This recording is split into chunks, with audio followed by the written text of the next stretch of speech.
நம்ம ஆதியாகம புஸ்தகத்தில் எடுத்துக்கிட்டோம்னா இந்த 5வது அதிகாரத்தை நம்ம பார்க்கும்போது இந்த 5வது அதிகாரத்தில் என்ன சொல்லப்பட்டிருக்குனாக்கி இன்னார் இன்னாரை பெற்றார் என்று ஒரு அட்டவணை கொடுக்கப்பட்டிருக்குது. கவனிங்க, இந்த அட்டவணையை பார்க்கும்போது இன்னார் இன்னாரை பெற்றார், இன்னார் இன்னாரை பெற்றார், இன்னார் இன்னாரை பெற்றார்னு சொல்லி அந்த வரிசையில் வந்துக்கிட்டே இருக்கும்போது பார்த்தீங்கன்னா திடீர்னு பரிசுத்த ஆவியானவர் பாருங்க, இந்த வார்த்தைகள் எல்லாமே ஆவியானவருடைய ஏவுதனால் எழுதப்பட்ட வார்த்தைகள். சும்மா ஒரு மனுஷனால் எழுதப்பட்ட வார்த்தைகள் அல்ல, அல்ல தீர்க்கதரிசிகளால் எழுதப்பட்ட வார்த்தைகள் அல்ல. எழுதியது வேணா மனுஷரை கொண்டு எழுதப்பட்டிருக்கலாம், ஆனால் அத்தனையும் ஆவியானவரால் ஏவப்பட்டு எழுதப்பட்ட வார்த்தைகள். ஹல்லேலூயா. இப்போ கவனிங்க, இந்த ஆதியாகமம் 5வது அதிகாரத்தில் இன்னார் இன்னாரை பெற்றார், இன்னார் இன்னாரை பெற்றார்னு சொல்லி சரித்திரம் சொல்லிகிட்டே வரும்போது திடீர்னு அந்த 5வது அதிகாரம் 20வது வசனம் வந்த உடனே இந்த சரித்திரம் நிறுத்தப்படுகிறது. இந்த சரித்திரம் நிறுத்தப்பட்டு அங்கே ஒரு மனுஷனுடைய வாழ்க்கை குறித்து பிரதானமாய் பேசப்படுகிறது. யார் என்றால் யோனோக்கு. ஆதியாகமம் 5வது அதிகாரத்தில் 20வது வசனம் முதல் 24வது வசனம் வரை இந்த யோனோக்குடைய வாழ்க்கை குறித்து சொல்லப்படுது. பாருங்க, இன்னார் இன்னாரை பெற்றார், இன்னார் இன்னாரை பெற்றார்னு சொல்லிக்கிட்டே வந்த அந்த பரிசுத்த ஆவியானவர் இந்த இடத்துல நிறுத்தி ஒரு காரியத்தை பேசுகிறார். யோனோக்கு என்று ஒரு மனுஷன் இருந்தான், அவன் தேவனோடு சஞ்சரித்து கொண்டிருந்தான். ஆனால் தேவன் என்ன செஞ்சாரா? யோனோக்கை எடுத்துக்கொண்டாரா. பாருங்க, யோனோக்கை கொடுத்த ஒரு 4 வசனத்துக்குள்ளார ஒரு பெரிய சத்தியத்தை வச்சுட்டாங்க. இதே போல 1 நாளாகம புஸ்தகத்தை நம்ம எடுத்துக்கொள்வோம் என்றால் 1 நாளாகம புஸ்தகத்தில் 4வது அதிகாரத்தை எடுக்கும் போது இங்கே ஒரு சரித்திரம் பேசப்படுகிறது. ஆதியாகமம் 5வது அதிகாரத்தில் எப்படி இன்னாருக்கு இன்னார் பெற்றார், இன்னாருக்கு இன்னார் பெற்றார் என்று சொல்லப்படுதோ அதே போல இங்கே ஒரு சரித்திரம் குறிப்பிடப்படுது. இந்த சரித்திரம் என்ன சொல்லுதுன்னா, இன்னாருடைய குமாரன் இன்னார், இன்னாருடைய குமாரன் இன்னார், இன்னாருடைய குமாரன் இன்னார் என்று ஒரு சரித்திரம் சொல்லப்படுது. பாருங்க, இந்த சரித்திரம் சொல்லப்பட்டு இந்த சரித்திர வரிசையில் வந்துகிட்டு இருக்கும் போது அதே ஆவியானவர் மறுபடியுமாய் இங்கே இன்னாருடைய குமாரன் இன்னார்னு சொல்லிக்கிட்டே வந்தவர் திடீர்னு நிறுத்துகிறார். இந்த 9வது வசனம் வந்த உடனே அந்த பெற்றான் பெற்றான்கிறது அந்த குமாரன் குமாரன் என்று சொல்லப்படுகிற வார்த்தை நிறுத்தப்பட்டு அங்கே ஒரு மனுஷனை குறித்து ஆழமாய் சொல்லப்படுகிறது. வாசிக்கலாம். 1 நாளாகமம் 4வது அதிகாரம் 9-10வது வசனம். யாபேஸ் தன் சகோதரரை பார்க்கிலும் கனம் பெற்றவனாய் இருந்தான். நல்ல கவனிங்க, யாபேஸ் தன் சகோதரரை பார்க்கிலும் கனம் பெற்றவனாய் இருந்தான். அவன் தாய் நான் துக்கத்தோடு அவனை பெற்றேன் என்று சொல்லி அவனுக்கு யாபேஸ் என்று பெயரிட்டாள். யாபேஸ் இஸ்ரவேலின் தேவனை நோக்கி தேவரீர் என்னை ஆசீர்வதித்து என் எல்லையை பெரிதாக்கி உமது கரம் என்னோடு இருந்து தீங்கு என்னை துக்கப்படுத்தாதபடிக்கு அதற்கு என்னை விலக்கி காத்தருளும் என்று வேண்டிக் கொண்டான். அவன் வேண்டிக் கொண்டதை தேவன் அருளினார். ஹல்லேலூயா. பாருங்க, யாபேஸ் வேண்டிக் கொண்டதை தேவன் அருளினார். பக்கத்தில் சொல்லுங்க, யாபேஸ் வேண்டிக் கொண்டதை தேவன் அருளினார். இந்த மாலை வேளை நீ வேண்டிக் கொள்வதை தேவன் அருளுவார். பக்கத்தில் நீ என்ன காரியத்தை வேண்டிக் கொள்கிறாயோ அந்த காரியத்தை தேவன் உனக்கு செய்வாரு. அவர் நன்மை செய்து அழகு பார்க்கிறதுக்காக தான் அவருடைய ரத்தத்தையே விளைக்கரையுமாய் கொடுத்து உங்களை என்னையும் மீட்டு அவருடைய சமூகத்தில் கொண்டு வச்சிருக்கிறாரு. சும்மா விட மாட்டாரு, சும்மாலாம் விட மாட்டாரு. பாருங்க, இந்த சரித்திரத்தை வாசிச்சுக்கிட்டே வரும்போது திடீர்னு பார்த்தீங்கன்னாக்கி அந்த சரித்திரம் சொல்லப்படுது இன்னாருடைய குமாரனுக்கு இன்னான்னு. ஆனால் திடீர்னு ஆவியானவர் அந்த இடத்துல ஸ்டாப் பண்ணி ஒரு காரியத்தை சொல்றாரு. யாபேஸ் என்று ஒரு மனுஷன் இருந்தானா, அவன் சகோதரர்களுக்குள்ளார கனம் பெற்றவனாக இருந்தானா. அவனுடைய தாய் அவனை பெறும்போது அவனுக்கு என்ன பெயர் வைத்தாலாம் தெரியுமா? துக்கத்தின் மகன். ஹல்லேலூயா. பாருங்க, இந்த யாபேசை குறித்து இவன் யாருடைய மகன் குறிப்பிடல. அங்கே அநேக காரியங்கள் சொல்லப்படுது. இன்னாருடைய குமாரன் இன்னார், இன்னாருடைய குமாரன் இன்னார்னு சொல்லப்படுது. ஆனா யாபேச மட்டும் அவன் இன்னாருடைய குமாரன் சொல்லப்படுத. யாபேசை குறித்து சொல்லும் போது அவனுடைய தாயை குறித்து வசனம் சொல்லுது. யாபேசை ஒரு தாய் பெற்றெடுத்தாலாம். இந்த யாபேசுக்கு அந்த தாய் பெயர் வைக்கும் போது என்ன பெயர் வச்சாலானா, இவன் துக்கத்தின் மகன். அன்பான தேவனுடைய பிள்ளையே, இந்த யாபேஸ் துக்கத்தின் மகனாய் பிறந்தான். யாபேஸ் என்ற பெயருக்கு அர்த்தமே துக்கத்தின் மகனா. அப்போ யாபேஸ் சொல்றதை விட இவனை என்ன சொல்லலாம், துக்கத்தின் மகன் அப்படிதான் சொல்லணும். ஏன்னா தாய் இவனுக்கு அப்படிதான் பெயர் வச்சா. கவனிங்க, இந்த யாபேஸ் யாருடைய குமாரனு குறிக்கப்படவில்லை, ஆனால் யூத கோத்திரத்தை சார்ந்தவன். யாபேஸ் யூத கோத்திரத்தை சார்ந்தவன் என்று வேதம் சொல்லுது. ஏன்னா இந்த 4வது அதிகாரத்தில் வாசிக்க தொடங்கும் போது யூதா கோத்திரத்தில் பிறந்தவர்களை கொடுத்து அதை வரிசையாக பட்டியலிடுது. ஆனபடினால இந்த யாபேஸ் யூத குலத்தை சேர்ந்தவன் மட்டுமல்ல, வசனம் சொல்லுது யாபேசுக்கு சில சகோதரர்கள் இருந்தார்களாம். ஆனா எத்தனை சகோதரர்கள் இருந்தாங்க, எத்தனை அண்ணன் இருந்தா, எத்தனை தம்பி இருந்தா, எத்தனை அக்கா தங்கச்சி இருந்தாங்கலாம் குறிப்பிடல. யாபேசுக்கு சகோதரர்கள் இருந்தாங்களாம். ஆனா யாபேசு பிறக்கும் போது அவனுடைய தாய் யாபேசுக்கு துக்கத்தின் மகன் பேர் வச்சாங்களாம். கவனிங்களேன், ஒரு தாய், எந்த தாயாவது தன்னுடைய பிள்ளைக்கு பிறக்கும் போதே சாபத்தை வைப்பாங்களா? யோவான் புஸ்தகத்துல 16வது அதிகாரம் 21வது வசனத்துல ஆண்டவர் இயேசு கிறிஸ்து சொல்றாரு. யோவான் 16:21, ஸ்திரீயானவளுக்கு பிரசவ காலம் வந்திருக்கும் போது அவள் துக்கம் அடைகிறாள். பிள்ளை பெற்ற உடனே ஒரு மனுஷன் உலகத்தில் பிறந்தான் என்கிற சந்தோஷத்தினால் அப்புறம் உபத்திரவத்தை நினையாள். அவள் பட்ட கஷ்டத்தை நினைக்க மாட்டா, அவள் பட்ட துக்கத்தை நினைக்க மாட்டா, அவப்பட்ட வேதனை நினைக்க மாட்டா, அவளுக்குள்ளால உண்டான அந்த வலி அவள் நினைக்க மாட்டா. ஏன்னா ஒரு பிள்ளையை பெற்றெடுத்த சந்தோஷத்தினால ஒரு ஸ்திரீ என்ன பண்றானா, எவ்வளவு துக்கமா இருந்தாலும், எவ்வளவு வேதனையா இருந்தாலும், எவ்வளவு கஷ்டமா இருந்தாலும் அந்த பிள்ளையை பார்த்தவன மகிழ்ச்சி அடைகிறான். இதான் வேதம் சொல்லுது. இதான் ஆண்டவர் இயேசு கிறிஸ்து சொல்றாரு. நம்முடைய வாழ்க்கையில அப்படிதானே. எவ்வளவு வலி ஒரு குழந்தையை பெற்றெடுக்க முன்னாடி பாருங்க சொல்றாங்க, ஒரு குழந்தையை பெற்றெடுப்பது செத்து மறுபடியும் உயிரடைவதற்கு சமமா. பெண்களுக்கு கொடுத்த பெரிதான வேதனை. கணவன்மார்கள்லாம் தயவு செய்து மனைவிமார்களை தூக்கி வச்சு சுமக்கணும்.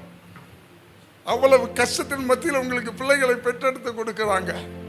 கவனிங்க, அந்த பிள்ளையை பெற போகிற நிமிஷம் வர இந்த குழந்தையை பெறுவது அவங்களுக்கு மிகவும் வேதனையினால ஐயோ செத்து போயிட மாட்டோமான்னு கூட நினைச்சிருவாங்க. ஆனா அந்த குழந்தையை பெற்றெடுத்த உடனே, அந்த குழந்தையின் முகத்தை பார்த்த உடனே அவங்களுக்குள்ளால உண்டாகிற மகிழ்ச்சியினால அந்த குழந்தைக்கு எப்படி பேர் வைப்பாங்க, என் சந்தோஷம், என் மகிழ்ச்சி, என் நிறைவு அப்படி பேர் வைப்பாங்க. ஆனா இதே போல இந்த ஸ்திரீயானவள் இந்த குழந்தையை பெற்றெடுத்து இந்த குழந்தைக்கு என்ன பேர் வச்சாலும் துக்கத்தின் மகன். கவனிங்க, எவ்வளவு வேதனை இவனுடைய வாழ்க்கையில. இவன் வளர்ந்து வரும்போது சகோதரர்கள் இவனோடு கூட, நண்பர்கள் இவனோடு கூட விளையாட போகிற இடத்துல எல்லாம் இவனை எப்படி கூப்பிட்டுருப்பாங்க, டேய் துக்கம் வரதான்டா கூப்பிடுறாவன, டேய் வேதனை வரதான்டா கூப்பிடுறாவன, டேய் சாமம் வரதான்டா கூப்பிடுறாவன, சோதனை வரல கூப்பிடாம. எத்தனை அவப்பெயர்கள். ஏன்னா தாயை சொல்றா இவன் துக்கத்தின் மகன். பிறப்பை கேட்டீங்கன்னா வேதனை, பிறப்பை சாபம், பிறப்பை துக்கம், தலைகளுக்கே மோசம். இந்த அவப்பெயர் வச்சு கூப்பிடுற வேதனை ரொம்ப கஷ்டங்க, ரொம்ப வலிக்கும். பாருங்க, நான் ஒரு 5வது வகுப்பு படிக்கிற நாட்கள்ல பாத்தீங்கன்னா எனக்கு பல பெயர்கள் உண்டு. என்ன பல்லைன்னு கூப்பிடுவாங்க, செந்தில்னு கூப்பிடுவாங்க, உருண்டைன்னு கூப்பிடுவாங்க, ரோலர்னு கூப்பிடுவாங்க. எங்க அக்கா கூட இருக்காங்க. எங்க அண்ணி எனக்கு பேர் வச்ச பேர், எங்க அண்ணன் ஒய்ஃப் வச்ச பேர் செந்தில். ஏன்னா நான் ரொம்ப குட்டையா இருப்பேன், ரொம்ப குண்டா இருப்பேன். ரோலர்னு சொல்லுவாங்க, நண்பர்கள் சிலிண்டர்னு சொல்லுவாங்க. ஆனா இத்தனை பேர்கள் சொன்னாலும் ஒரே ஒரு பேர் மட்டும் எனக்கு ரொம்ப வலியை உண்டு பண்ண பாருங்க. என்னன்னா எங்க சித்தப்பா ஒருத்தர் உண்டு. அவரு என்னை எப்போ கூப்பிட்டாலும் ஏ பப்பான்னு கூப்பிடுவாரு. ஏன் தெரியுமா, எனக்கு வாய் பேச வராதுங்க. வாய் பேசிக்கிட மாட்டேன். எனக்கு நாக்கு திருந்தாது, எனக்கு கட்ட நாக்கு. நான் பேசுகிறது யாருக்குமே புரியாதுங்க, யாருக்குமே புரியாது.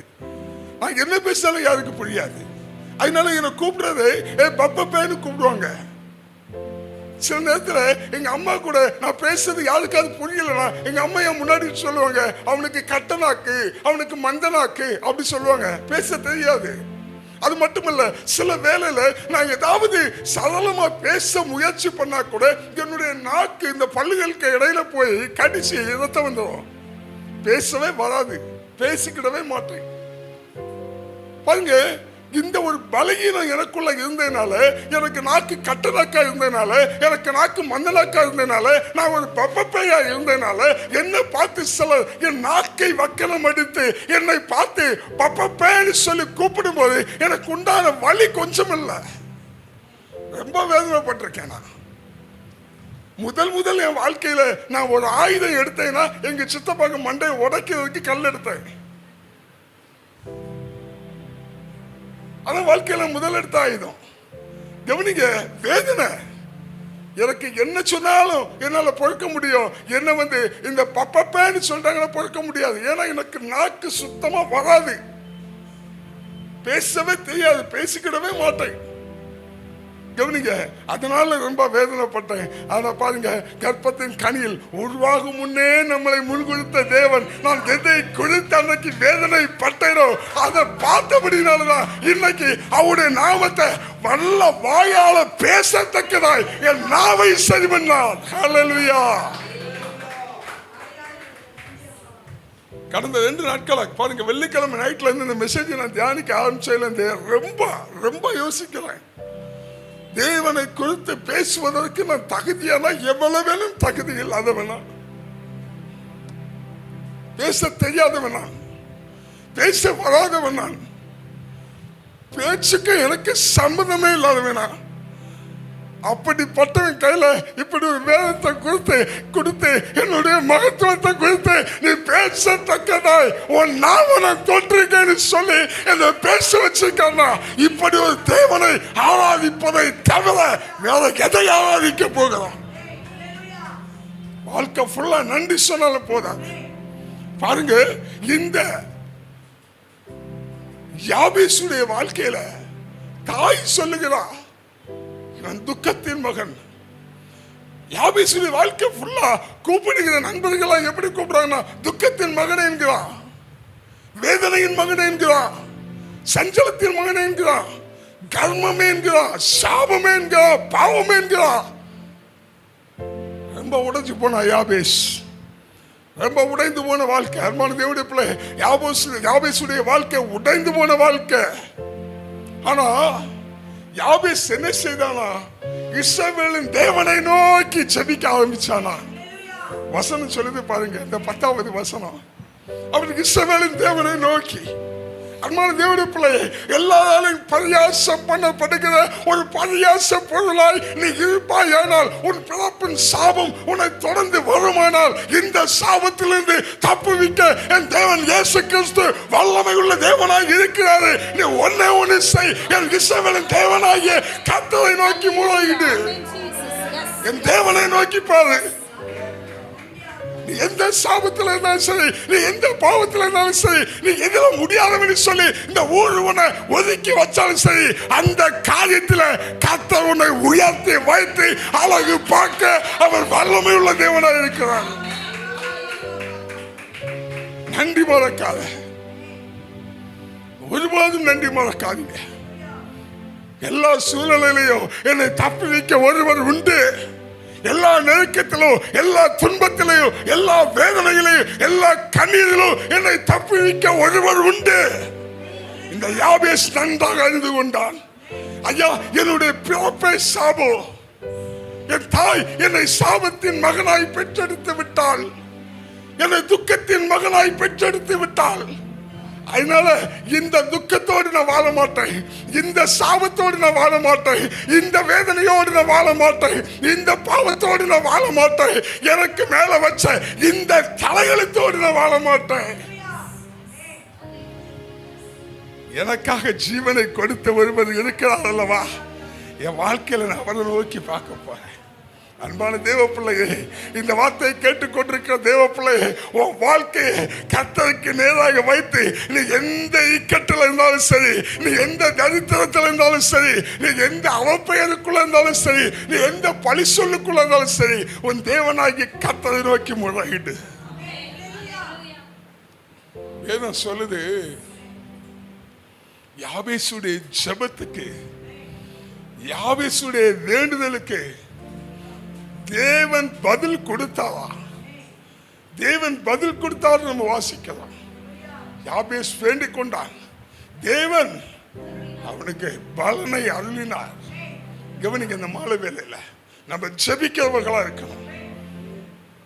இப்ப நீங்க கேட்கல, நாங்க ஜெபிக்கிறது இல்லையா பிரதர்? நாங்க தான் ஜெபிக்கிறோமே. அன்பான தேவனுடைய பிள்ளையே, உன் வாழ்க்கையில வெற்றி வேண்டும் என்றால் உன்னுடைய ஜெபம் இந்த மாதிரி ஒரு சோம்பலின் ஜெபமா இருக்க கூடாது. உன் முழங்கால் தேவனுக்கு முன்னாடி உன் வேதனையை நினைச்சு முடங்குமா இருந்தால் கர்த்தர் உன்னை கனப்படுத்தாம விட மாட்டாரு. யாபேஸ் வேண்டிக் கொண்டால் தேவன் அருளினார் வசனம் இருக்குது. அப்போ நம்ம ஜெபிக்கிறது பாருங்க. தயவு செய்து உங்கள்ட்ட ஒரு காரியத்தை கேட்கிறேன். தயவு செய்து ஜெபம்னு போனா உங்களால முடியலைன்னாலும் ஒரு 5 நிமிஷம் உலகம் ஊழியக்காரங்களை சேர்ந்து உங்களை 1 மணி நேரம் செவி 1 மணி நேரம் செவி சொல்லி ஜெபம்னாலே பயம் வந்துருச்சு. 1 மணி நேரம் ஜெபமா? இந்த மாலை வேலையில உங்கள்ட்ட கேட்க, தயவு செய்து நீங்க 1 மணி நேரம் செபிக்க வேண்டாம், 1/2 மணி நேரம் செபிக்க வேண்டாம். ஒரு 5 நிமிஷம் நெடு முழங்கால போட்டு உங்க 2 கைகளை தூக்கி ஆண்டவரை நோக்கி உங்க கண்ணீரை கர்த்தருக்கு முன்னாடி சிந்துவீங்கன்னா, எந்த இடத்துல கண்ணீர் சிந்தினீங்களோ உங்களை கனமுள்ளவர்களாய் கர்த்தர் மாற்றுவார். ஹல்லேலூயா. உன் கண்ணீரை பார்க்கிற தேவன் உன்னை கனப்படுத்தாம விடவே மாட்டாரு. இந்த யாபேஸ் கண்ணீரை சிந்தினா தெய்வ சமூகத்துல நம்ம எப்படி ஜெபிக்கிறோம்? ஜெபம்னு வந்தாலும் என்ன செய்யறோம்? கொட்டாய் விடுறோம். பாருங்க, டிவி பார்க்கறதுக்கு நல்ல உற்சாகமா இருக்கிறோம். 2 கண்ணு நல்ல முண்டா கண்ணு மாதிரி திறந்து வச்சுட்டு உட்கார்ந்து இருக்கிறோம். மொபைல நோன்ற பாருங்க, அப்படியே இருந்து பிதுக்கும். மணிக்கணக்காக பிதுக்கிட்டு இருக்கிறோம். மொபைல கன்றாவியல பார்த்துக்கிட்டு இருக்கிறோம். கண்ணு இமைக்காம நல்ல கண்ணை நோண்டி வச்சு பார்த்துட்டு இருக்கிறோம். வாயெல்லாம் பழந்தது. நேற்றுக்கு ஒரு நியூஸ், நீங்க எத்தனை பேர் பார்த்தீங்க? அடிக்கடி உங்கள்கிட்ட சொல்றேன், நியூஸை பாருங்கன்னு. நேற்றுக்கு ஒரு நியூஸ்ல போடுறான், ஒரு தாய் என்ன செய்தானா, காய் வெட்டிக்கிட்டே இருக்காங்க. குழந்தை பக்கத்துல இருந்து விளையாடிக்கிட்டே இருக்குது. இந்த அம்மா என்ன பண்றாங்கன்னா, போன்ல பேசிக்கிட்டே காயை கொண்டு கிச்சன்ல வச்சுக்கிட்டு அடுத்து நேரம் வந்தாங்க. இந்த குழந்தைய தூக்கி கொண்டு பிரிட்ஜுக்குள்ள வச்சாங்க. நேற்றுக்கு போட்ட நியூஸ். இந்த குழந்தைய தூக்கி பிரிட்ஜுக்குள்ள வச்சாங்க. வச்சுக்கிட்டு மறுபடி வந்து அவங்க அந்த வீடை கூட்டுறாங்க, எடுக்கிறாங்க, எல்லாம் போன்ல பேசிக்கிட்டே செஞ்சுட்டு இருக்கிறாங்க. நல்ல வேலை, புருஷன் கொஞ்ச நேரம் கழிச்சு வர்றாரு. வந்து அவர் களைப்ப உட்கார்ந்த உடனே குழந்தைய தேடுறாரு. இந்த அம்மா போய் இவருக்கு காஃபி கொடுக்குறாங்க. அவர் காஃபியை வாங்கி வச்சு குழந்தைய தேடுறாரு. இந்த அம்மா காஃபியெல்லாம் கொண்டு கொடுக்குறாங்க. போனு மட்டும் செல்ஃபில் மாட்டின மாதிரி அந்த சவுட்டு பக்கத்தில் இருக்குது, காது பக்கத்தில் இருக்குது. போனு மட்டும் இறங்கல. இவர் குழந்தை எங்கன்னு கேட்கிறாரு. இந்த அம்மா சொல்றாங்க, எங்கேயாவது விளையாடுவானா, போனை இறக்கல. இவரு பதட்டப்பட்டு ஒவ்வொரு ரூமா தேடிக்கிட்டு வந்து குழந்தைங்க கேட்கிறாரு. இந்த அம்மா பேசிட்டு அங்க இருக்கு. லாஸ்ட் அவர் போனை புடுங்குறாரு. புடிட்டு குழந்தைங்க கத்தனை போது இந்த அம்மாவும் சேர்ந்து தேடுறாங்க. அங்கங்க தேடி இந்த ஆளு ரொம்ப பதட்டப்பட்டுட்டாரு. லாஸ்ட் இவரு அந்த ஹாலில் வந்து நிற்கும் போது எங்கேயே லைட்டா குழந்தை சத்தம் கேட்குது. டிவியில வந்த நியூஸ். அந்த சத்தம் கேட்ட உடனே அப்படியே அந்த சத்தத்துக்கு அப்படியே பின்னாடி போய் கன்ஃபார்ம் பண்ணிட்டாரு, பிரிட்ஜில் இருந்த சத்தம் கேட்குதுன்னு. பிரிட்ஜை திறந்து பார்த்தா அப்படில குழந்தை இருக்குது. அது அநியாயமே. நல்ல வேலை அந்த மனுஷன் மத்தியானம் சாப்பிடக்கோ டீ குடிக்கோ ஏதோ ஒரு வீட்டுக்கு வந்தாரு. வரலன்னா கவனிங்க, இன்னைக்கு இந்த மாதிரி பொழுதுபோக்குகள்ல ஆர்வமா இருக்கிற நம்ம வேதத்தை எடுத்து கொஞ்சம் வாசிக்கிறதுக்குள்ளால வாயிலிருந்து கொட்டாய் வருது. ஜெபிக்க சொன்னா ஜெபிக்கிறதுக்கு சோம்பலா இருக்குது. அன்பான தேவனுடைய பிள்ளையே, உன் வாழ்க்கையில எப்படி வெற்றி உண்டாகும்? 1/2 மணி நேரம் 1 மணி நேரம் ஜெபிக்க வேண்டாம். ஒரு 5 நிமிஷம் உண்மையாய் முழங்கால் படியிட்டு உன் கைகளை தூக்கி தேவ சமூகத்தில்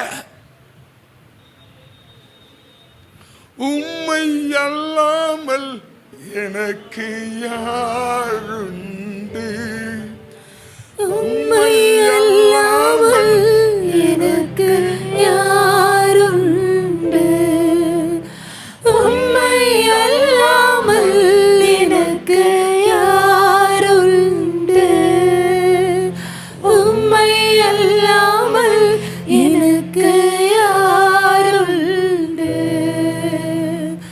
என் இயேசையா அல்லேலூயா, என் இயேசையா அல்லேலூயா, என் இயேசையா அல்லேலூயா, என் இயேசையா அல்லேலூயா. அன்பான தேவ பிள்ளை, ஒருவேளை சில நேரங்களில் நான் நினைக்கிறோம், என் தலையெழுத்து மட்டும் என்ன தெரியல, எனக்கு மட்டும் இவ்வளவு பிரச்சனை, எனக்கு மட்டும் இவ்வளவு போராட்டம், எங்க அப்பா பிறக்கும் போது என் தலையில என்ன எழுதி வச்சுட்டாங்களோ தெரியல, நான் இந்த உலகத்தில் பிறக்கும் போது என் தலையெழுத்தை எப்படி எழுதிட்டாங்க தெரியல, என் வாழ்க்கையில மட்டும் இவ்வளவு நெருக்கடி. அன்பான தேவ பிள்ளையே, உன் தலையெழுத்தை மாற்ற உன்னால முடியும். நீ முழங்கால் படியிட்டு என் தேவனை நோக்கி பார்ப்பாய் என்றால் உன் தலையெழுத்து மாறும். உன் தலையெழுத்தை மாத்த என் தேவனால மட்டும்தான் முடியும். புடிச்சுக்க, என் தேவனை புடிச்சுக்க.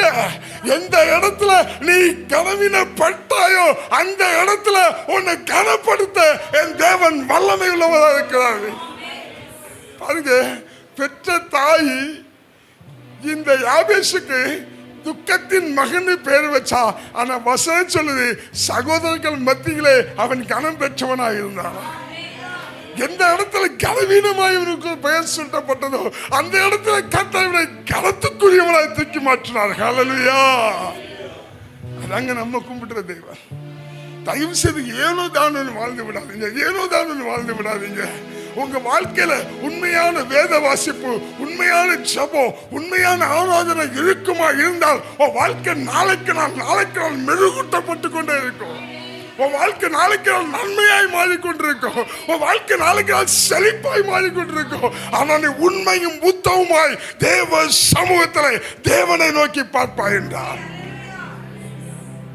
சில நேரத்தில் நாங்கள் சகோதரர்கள் கூடி ஜெபிப்போம் பாருங்க. சிலர் கருத்தாய் தேவ சமூகத்தில் ஜெபம் பண்ணிட்டு இருப்பாங்க. சிலர் ஒரு கண்ணை திறந்து, ஒன்றரை கண்ணை திறந்து, அரைக்கண்ணை திறந்து அங்கே வேடிக்கை காமித்துக் கொண்டிருக்கிறாங்க. அன்பான தேவனுடைய பிள்ளை, எந்தெந்த இடத்துல நீ முழங்கால் போடுறியோ அங்க எந்த மனுஷன் வந்தாலும் இல்லையோ என் தேவன் வருகிறார். ஜெபத்துக்கு பதில் கொடுக்கும்படியாக நீ ஏமாந்து போக என் தேவன் ஒருபோதும் விடவே மாட்டாரு.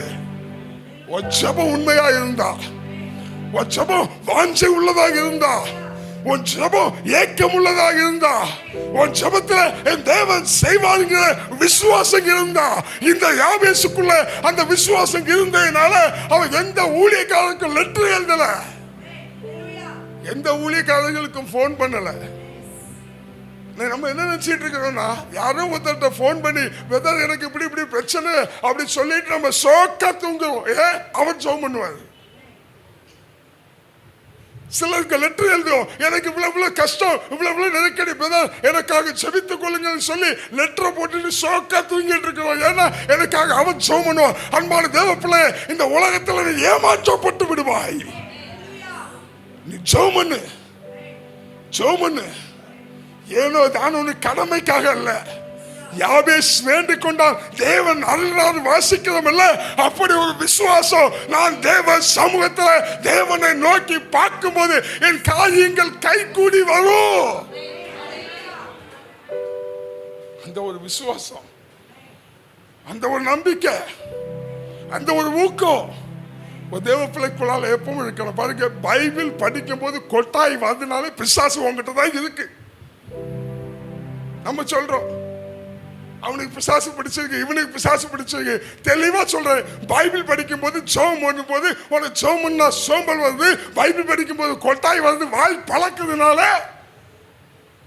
பிசாசு வெளியே போகல, உள்ள வருது.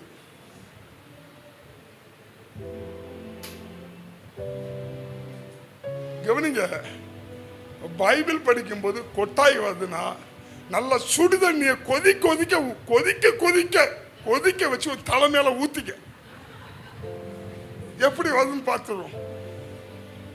வேற எதுக்கு உனக்கு தூக்கம் வரல, வேற எதுக்கும் கொட்டாய் வரல. பைபிள் படிக்கும் போது தானே கொட்டாய். பைபிளா பேச முடியல பேச. உன் வாழ்க்கையில ஒரு நாள் சேர்த்துக்க முடியவே முடியாது, அப்புறம் வச்சுக்க முடியாது, முடியல பேச. எல்லா கன்றாவியனால பார்க்க முடியுது பேச, பைபிள் மட்டும் என்னால படிக்க முடியல பேச. கவனிங்க, பிசாசுக்கு நல்லா தெரியும் இந்த உலகத்தின் ஆசைகளையும் உலகத்தின் இச்சைகளையும் உலகத்தின் மேன்மைகளையும் உங்க கண்ணு முன்னாடி காட்டுக்கிட்டு எதை எடுக்க கூடாதோ அதை உங்களிடத்திலிருந்து எடுத்துக் கொள்கிறான். நீங்க என்ன நினைச்சிட்டு இருக்கிறீங்கன்னா, நான் ஜெபிக்கிற ஜெபம் போதும், நான் வாசிக்கிற பைபிள் ரீடிங் போதும். நான் என்ன சொல்றேன்னா, நீங்க ஜெபிக்கிற ஜெபம் போதும், ஆனா அதை உண்மையாய் ஜெபம் பண்ணுங்க, உண்மையாய் ஜெபம் பண்ணுங்க. தேவ சமூகத்துல முழங்கால் படி போட்டுக்கிட்டு அங்க நம்ம அக்கா கண்ணை மூடிட்டாளா, நம்ம அம்மா கண்ணை மூடிட்டாளா, என் புருஷன் கண்ணை மூடிட்டானா, இதெல்லாம் உனக்கு வேண்டாம். நீ முழங்கால போட்டு உன்னதமான தேவனை நோக்கி பாரு. உன் வாழ்க்கையில இருக்கிற எல்லா சாபத்தையும் எல்லா தலையெழுத்தையும் என் தேவன் மாற்ற வல்லமை உள்ளவர். உங்க வாழ்க்கையை மாற்ற அவர் வல்லமை உள்ளவராக இருக்கிறார். மாத்துவாருங்க, மாத்துவாருங்க. நீங்க ஒவ்வொரு நிமிஷமும் அவரை ஸ்ட்ராங்கா பிடிங்க, நேர போங்க, முழங்கால் போடுங்க. உம்மை அல்லாமல் எனக்கு யாருண்டு, உம்மை அல்லாமல் எனக்கு யாருண்டு, உம்மை அல்லாமல் எனக்கு யாருண்டு, உம்மை அல்லாமல் எனக்கு யாருண்டு. கவனிங்க, எப்பவும் கேளுங்க, என் வாழ்க்கையில உங்களை தவிர எனக்கு எதுவும் இல்லாண்டவர. என் வாழ்க்கையை நல்லாக்க உங்களால தான் முடியும், என் வாழ்க்கையை செம்மையாக்க உங்களால தான் முடியும், என் வாழ்க்கை மறுபடியும் கட்டப்பட உங்களால தான் முடியும், என் வாழ்க்கையில விளக்கேற்ற உங்களால தான் முடியும், என் வாழ்க்கையில வெளிச்சத்தை கொண்டு வர உங்களால தான் முடியும், என் வாழ்க்கையில இருக்க சாபங்களை மாற்ற உங்களால தான் முடியும், என் வாழ்க்கையில இருக்க பாவங்களை மாற்ற உங்களால தான் முடியும், என் வாழ்க்கையில இருக்கிற பழிச்சொற்களை மாற்ற உங்களால தான் முடியும், என் வாழ்க்கையில இருக்கிற நல்ல அவப்பெயர்களை மாற்ற உங்களால தான் முடியும். பாருங்க, ஒரு பெண் குழந்தை பிறக்கிறாள். யாருன்னா ராகேல். ராகேல் குழந்தை பெறும்போது அவளுடைய வலி ரொம்ப வேதனையா இருந்துச்சு. ஆதியாகமம் 35வது அதிகாரத்துல 18வது வசனத்தை வாசிக்கும் போது அவள் ரொம்ப வலியை அனுபவித்தாளாம். ரொம்ப வலியை அனுபவித்து அந்த குழந்தையை பெற்றெடுத்த உடனே அவன் மறிக்க போறான். அவன் மறிக்கும் போது அந்த குழந்தைக்கு ஒரு பேர் வைக்கிறான், பெனோனின்னு பேர் வைக்கிறான். யாருன்னா ராகேல், யாக்கோபுடைய மனைவி. ஆதியாகமம் 35:18 இருக்கு, வாசிக்க வேண்டாம், டைம் இல்லை. அந்த குழந்தைக்கு பெனோனின்னு பேர் வைக்கலாம். இந்த பெனோனியுடைய அர்த்தம் என்ன தெரியுமா? சாபம்னு அர்த்தம், வேதனைன்னு அர்த்தம். இந்த பேரை வச்ச உடனே அவன் மறிச்சிட்டான். பாருங்க, ஒரு தாய் சாகும் போது பிள்ளைக்கு மேல என்ன வச்சுட்டு போவான்னா, இது சாபம். பெனோனி என்றால் சாபம், சாபம்னு சொல்லிட்டு போயிட்டா. ஆனா உடனே யாக்கோபு அந்த குழந்தையை எடுத்து பெஞ்சமின்னு பேரை மாத்திடுவான். பெஞ்சமின் எழுதி மாத்தோம், நீனுடைய வலது கை, நீ வளம் பெற்றவன் அர்த்தம். பாருங்க, இவா சாமோன்னு பேர் வச்சா, இப்போ யாக்கோபு பேர் வைக்கிறா, நீ வளம் பெற்றவன். இன்னைக்கு ஆண்டவர் உங்களுக்கு சொல்றாரு, உனக்கு யாரு இந்த உலகத்துல என்ன அவ பெயரை வச்சாலும் சரி, எந்த சாபத்துவம் மேல வச்சாலும் சரி, எந்த பாவத்துவம் மேல வச்சாலும் சரி, எந்த பழி சொல்லவும் மேல வச்சாலும் சரி, நான் மாத்துகிறேன். கர்த்தர் சொல்றாரு, நீ ஆசீர்வாதத்தின் பிள்ளை, நீ மேன்மையின் பிள்ளை, நீ உயர்வின் பிள்ளை, நீ செழிப்பின் பிள்ளை, நீ வளர்ச்சியின் பிள்ளை. உன் காரியம் எல்லாம் கை கூடு. பாருங்க, யாபேஸ் ஜெபம் பண்ணனா, ஜெபம் பண்ணும்போது என்ன கேட்டான் தெரியுமா? ஆண்டவரே என்னை ஆசீர்வதியும். அவருடைய ஜெபமே அதான், என்னை ஆசீர்வதியும் ஆண்டவரே. ஆசீர்வாதம்னா என்ன? யாக்கோபு தேவனோடு போராடினா, ஆண்டவரே என்னை ஆசீர்வதித்தாலே ஒழிய உண்மை விட மாட்டேன். எப்போ போராடினா? தன்னுடைய வாழ்க்கையில ஒரு பிரச்சனை வருது, ஒரு பயம், தன்னுடைய சகோதரன் எதிர்கொண்டு வருகிறான். யாக்கோபுக்குள்ளால ஒரு பயம் வந்துருச்சு. பயம் வந்த உடனே யாக்கோபு என்ன செஞ்சானா? இஸ்ரவேலின் தேவனாகிய கர்த்தரை நோக்கி பார்த்து அவரோடு போராட ஆரம்பிச்சான். ஆண்டவரே என்னை ஆசீர்வதித்தாலே ஒழிய உம்மை விட மாட்டேன் ஆண்டவரே. ஒரு தேவ பிள்ளையுடைய வாழ்க்கை எப்பவும் அப்படி இருக்கணும். ஆண்டவரே நீங்க என்னை ஆசீர்வதிங்க ஆண்டவரே. உங்க சமூகத்துல நான் காத்திருக்கிறேன். கர்த்தருடைய ஆசீர்வாதம் ஐஸ்வர்யத்தை தரும். அதுல வேதனை இருக்காது. அதனால நீங்க கண்ட ஆஸ்வதுக்கெல்லாம் காத்திருக்காதபடி, கண்ட காரியங்களுக்கு காத்திருக்காதபடி தேவ சமூகத்துல இன்னைக்கு ஒரு முடிவோடு போங்க.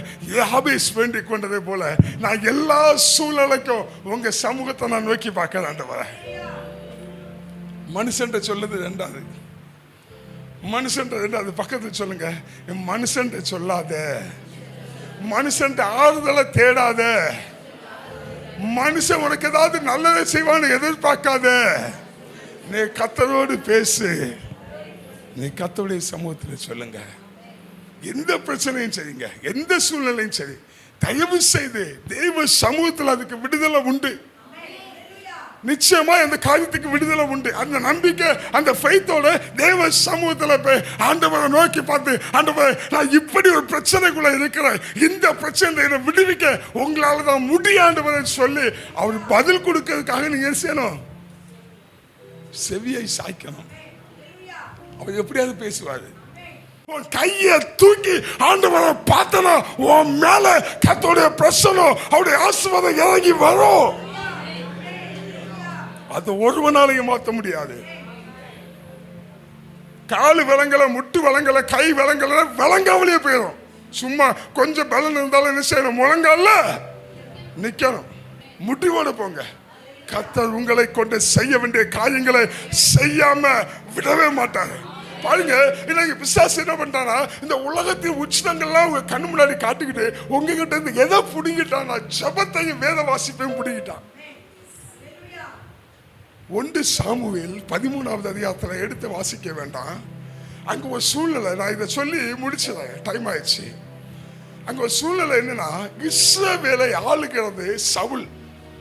இப்போ இஸ்ரவேலை ஆண்டு கொண்டிருக்கிற சவுல் என்ன செய்தாங்கன்னா, பெலிஸ்தர்கள் பெருகிவிட்டார்கள். இந்த பெலிஸ்தர்களுக்கு இஸ்ரவேலுக்கு எப்போதுமே யுத்தம் நடக்குது. இப்போ சவுல் என்ன பண்றான்னா, அந்த பக்கத்தை எடுத்துக்கொள்ளுங்க, தன் பக்கத்தில் ஒரு 3000 பேர்த்தை கூட்டிக்கிட்டு சில இடங்களில் பதுங்கி இருக்கும்படியாக போகும்போது தன்னுடைய மகனாகிய யோனத்தான் வசம் ஒரு 1000 பேர்த்தை விட்டுட்டான். ஒரு 2000 பேர்த்தை கூட்டிக்கிட்டு எங்கேயாவது பதுங்கிடலான்னு போனான். இப்படி போயிருக்கும் போது யோனத்தான் என்ன பண்ணான்னா, டக்குன்னு பெலிஸ்தர் மேல படையெடுத்து பெலிஸ்தரை கொஞ்சம் பேர்த்தை கொண்டு போட்டுட்டான். கொண்டு போட்ட உடனே இந்த சவுலுக்கு இந்த செய்தி தெரிஞ்ச உடனே சவுலுக்கு என்ன நினைக்கிறான்னா, இந்த பெலிஸ்தர் கொல்லப்பட்டார்கள்ங்கிற செய்தியை இஸ்ரவேல் ஃபுல்லா சொல்லியாச்சுனாக்கி இஸ்ரவேல் ஜனங்கள்லாம் என்ன நினைச்சிட்டுருவாங்க? வந்து கூடி நம்ம பலத்தெல்லாம் நினைச்சுக்கிட்டு இஸ்ரவேல் ஜனங்களுக்கெல்லாம் இதை அறிக்கையிட்டுருவோம். பெலிஸ்தர்கள் சாகடிக்கப்பட்டார்கள், பெலிஸ்தர்கள் மேல நம்ம யுத்தம் மேற்கொண்டு ஜெயிச்சிட்டோங்கிறத சொல்லிடுவோம். இது பெலிஸ்தர்களுடைய காதுகளிலும் கேட்கப்பட்டோம். உடனே பெலிஸ்தர்கள்லாம் என்ன செய்வாங்கன்னாக்கி அவர்களுடைய படைகளை திரட்ட ஆரம்பிச்சிருவாங்க. கிட்டத்தட்ட 2000க்கு மேல ஆயுத படைகளையும் 1000க்கு மேல கிட்டத்தட்ட 3000க்கு மேல யுத்தம் செய்கிறவர்களை இணைத்ததோடு மட்டுமல்லாம பெலிஸ்தர்கள் எல்லாத்தையும் கூட்டிக்கிட்டு படையெடுக்க வந்தாங்க. இந்த பெலிஸ்தர்கள் எல்லாரும் யாரும் கேட்டீங்கன்னா கடற்கரை மணலத்தனையா இருந்தாங்களா, அவ்வளவு பெலிஸ்தர்கள். இந்த கூட்டத்தை பார்த்த உடனே இந்த சவுலுக்குள்ளால ஒரு பயம் வந்துருச்சு. எங்கெங்க கேள்விக்குள்ள கொண்டு ஒழிச்சுக்கிட்டு இருக்கிறாங்க. ஆனா பெலிஸ்தருக்கு ஒண்ணு நல்லா தெரியும், இந்த இஸ்ரவேல் கூட இருக்கிறது யாரு? மகா வல்லமை உள்ள தேவன். இவங்க யுத்தத்துக்கு வந்துட்டாங்கன்னா இவங்களை ஜெயிக்க முடியாது. அதனால இவங்க கையில என்ன இருக்கக்கூடாது? ஆயுதம் இருக்கக்கூடாது. ஆனபடினால என்ன ஒரு திட்டம் போடுறான்னா, இந்த இஸ்ரவேலர்கள் இருக்கிற எல்லையிலெல்லாம் இரும்படிக்கிற கொல்லர்கள் இருக்கிறாங்கல்ல, கொல்லர்கள்லாம் தெரியுமா? இந்த வாள் செய்கிறவங்க, விட்டுக்கத்தை செய்கிறவங்க, ஈட்டி செய்கிறவங்க, பட்டயத்தை செய்கிறவங்க, இந்த கொள்ளையர்கள் இருக்காங்கல்ல, இந்த கொள்ளையர்கள் யாரும் இஸ்ரவேல் இருக்கிற எல்லையிலே இல்லாத அளவுக்கு எல்லா கொல்லர்களையும் அள்ளி கொண்டு பெலிஸ்தருக்குள்ள வச்சுட்டான். இப்ப இஸ்ரவேல்ல யுத்தத்துக்கு ஆயத்தமாகணும்னா, ஒரு பட்டயம் வேணும்னா, ஒரு ஈட்டி வேணும்னா, ஒரு வாள் வேணும்னா எங்க தான் போகணும்? கொள்ளைங்கிட்ட தான் போகணும். இப்ப இஸ்ரவேல் எங்கும் கொள்ளை இல்லைன்னா என்ன செய்ய முடியாது? பட்டயம் இருக்காது. அப்ப பாருங்க, பெலிஸ்தன் என்ன திட்டம் போட்டான்னா, இந்த இஸ்ரவேல் கையில ஜெயம் எடுக்கிற ஆயுதம் இருக்கக்கூடாது. இதே போலதான் பிசாசு திட்டம் போடுறான். உன்னை ஜெயம் எடுக்க வைக்கிற ஆயுதமே ஜெபமும் வேத வாசிப்பும் தான். அது இருக்க கூடாதுங்கனால பலவிதமான காரியத்தை அவன் முன்னாடி வச்சு ஜெப வாழ்க்கையை எடுத்துட்டான், வேத வாசிப்பை எடுத்துட்டான். தயவு செய்து இந்த மாலை வேளையில ஒரு முடிவோடு போடுங்க. இனி நான் வேதம் வாசிக்கிறவனா நான் போகணும், நான் ஜெபிக்கிறவனா இருக்கணும். இந்த யாபேஸ் வேண்டிக் கொண்டதை தேவன் அருளான்னு நாங்கள் வாசிச்சோமே, அது போல என் வாழ்க்கையிலையும் என் வேண்டுதல் ஜெபம் இருக்கு. எப்பவும் தூவம் போல ஏறெடுக்கப்படும். நான் எப்பவும் ஜெபிக்கிறவனா இருக்கணும். பாருங்க, யாபேஸ் எப்படி ஜெபம்னா, ஆண்டவரே என்னை ஆசீர்வதின்னு கேட்டது மட்டுமல்ல, நான் குறுகி போய் இருக்கிறேன். நான் இந்த இஸ்ரவேல்ல என்னுடைய நாமம் தரிக்கப்படாதபடிக்கு, என் அப்பா பேரு கூட சொல்லப்படாதபடிக்கு எல்லாருக்கும் அற்பமா இருக்கிறேன். என் எல்லைய விஸ்தாரமாக்கும். மட்டுமல்ல, உங்க கரம் எப்பவுமே என் கூட இருக்க மாட்டேன். நம்ம போன வாரம் சொன்ன, உங்க தயவுள்ள கரம் என் மேல நன்மையா இருக்கட்டு. உங்க தயவுள்ள கரம். அதேதான் யாபேஸ் கேட்டிருக்கான், அதேதான் யாபேஸ் கேட்டிருக்கான். சொல்லுவீங்களா? உங்க தயவுள்ள கரம். தலையில கை சொல்லுங்களா, உங்க தயவுள்ள கரம் என் மேல நன்மையா இருக்கட்டும். அது மட்டும் இல்ல, அவன் கடைசியா 4வது ஒரு ஜெபத்தை ஏறெடுக்கிறான். 1 ஜெபம் ஆசீர்வதிங்க, 2வது ஜெபம் என் எல்லையை விஸ்தாரமாக்குங்க, 3வது ஜெபம் உங்க கரம் என் மேல இருக்கட்டு, 4வது ஒரு ஜெபத்தை ஏறெடுக்கிறான். தீங்கு என்னை தொடராதபடிக்கு என்னை காத்துக்கொள்ளுங்க. அருமையான தேவ பிள்ளை, இந்த மாலை வேளையில யாபேசுடைய ஜெபம் கேட்கப்பட்டது. எந்த இடத்துல கண்ணீர், எந்த இடத்துல அவன் துக்கத்தின் மகன்னு சொன்னாங்களோ அந்த இடத்துல அவன் உயர்த்தப்பட்டான், கனப்படுத்தப்பட்டான். உங்க வாழ்க்கையும் கனமுள்ளதாய் மாற்றும். உங்க வாழ்க்கை கனமுள்ளதாய் மாற்றுவார்.